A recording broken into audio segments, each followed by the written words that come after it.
Sir, ಈಗ ರಾಜ್ಯದಲ್ಲಿ ಬಹು ಚರ್ಚಿತ ಆಗ್ತಾ ಇರುವಂತದ್ದು ಒಂದು ಸಿಎಂ ಇನ್ನೊಂದು ಡಿಸಿಎಂ. ಇವತ್ತು ಪ್ರಮುಖವಾಗಿ ಸ್ವಾಮೀಜಿ ಕೂಡ ಡಿ.ಕೆ. ಶಿವಕುಮಾರ್ ಅವರಿಗೆ ಸಿಎಂ ಸ್ಥಾನವನ್ನ ಸಿದ್ದರಾಮಯ್ಯ ಬಿಟ್ಕೊಡ್ಬೇಕು ಅನ್ನೋ ಮಾತನ್ನು ಬಹಿರಂಗವಾಗಿ ಅವ್ರ ಮುಂದೆನೇ ಹೇಳಿದ್ದಾರೆ. ಸದ್ಯಕ್ಕೆ 2 ಪೋಸ್ಟ್ಗಳು ಖಾಲಿ ಇಲ್ಲ.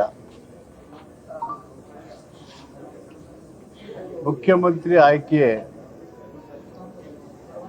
ಒಂದು ಪಕ್ಷ ಅಧಿಕಾರಕ್ಕೆ ಬಂದ ಮೇಲೆ ಆ ಪಕ್ಷದ ಶಾಸಕರ ಅಭಿಪ್ರಾಯನ ಸಂಗ್ರಹ ಮಾಡಿ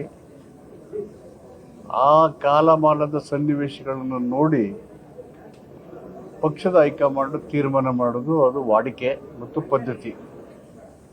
ಅದನ್ನು ಹೊರತುಪಡಿಸಿ ಶಾಸಕರು ಅಲ್ಲದೇ ಇರೋರು, ಪಕ್ಷಕ್ಕೆ ಸಂಬಂಧ ಇಲ್ಲದೇ ಇರೋರು ಹೇಳಿದಾಗ ಅದು ಮುಖ್ಯಮಂತ್ರಿ ಮಾಡ್ತಾರೆ ಅಂತದ್ದು ನಾನು ಎಲ್ಲೂ ನೋಡೂ ಇಲ್ಲ, ಅದನ್ನು ಕೇಳೂ ಇಲ್ಲ.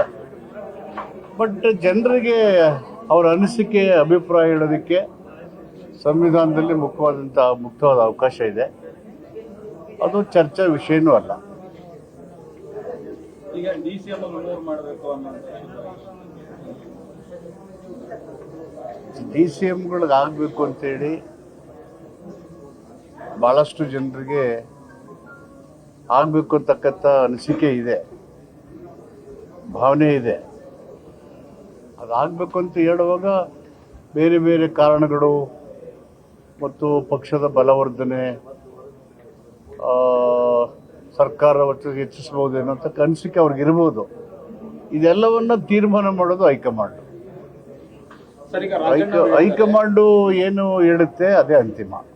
ಸರ್, ಈಗ ರಾಜಣ್ಣ ಅವರು ಹೇಳಿದ್ದಾರೆ ಕೆಪಿಸಿಸಿ ಅಧ್ಯಕ್ಷ ಸ್ಥಾನ ನನಗೆ ಕೊಡಿ, ಈಗ ಏನು ಸ್ಥಾನ ಬಿಡಬೇಕು ಅನ್ನೋದಿತ್ತು, ಅದು ಬಿಡ್ಲಿ ಶಿವಕುಮಾರ್. ಈ ಎಲ್ಲ ವಿಷಯಗಳು ಹೈಕಮಾಂಡ್ ಮುಂದೆ ಚರ್ಚೆ ಆಗುವಂತ ಅವ್ರು ಕೇಳಿದಾಗ, ಹೈಕಮಾಂಡ್ ಬಯಸಿದಾಗ,